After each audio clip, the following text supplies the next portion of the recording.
కాంగ్రెస్ పై BJP అధికార ప్రతినిధి సుభాష్ ఆగ్రహం వ్యక్తం చేశారు. 6 గ్యారెంటీలను అమలు చేయడంలో కాంగ్రెస్ విఫలమైందన్నారు.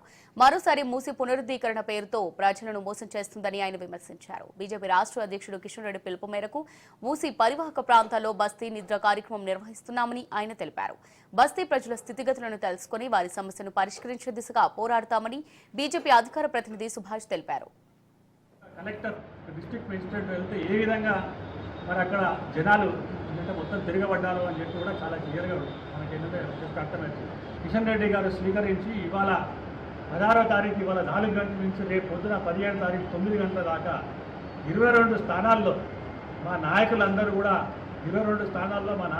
కూడా ఇవాళ నిర్ణయిస్తున్నారు. మేమేంటంటే ప్యాంప్లెట్స్ పంచిపెడుతున్నాం, ఏ విధంగా మీకు ఏంటంటే మోసాలు జరుగుతున్నాయో మేము ప్రెస్ కాన్ఫరెన్స్ పెడుతున్నాం.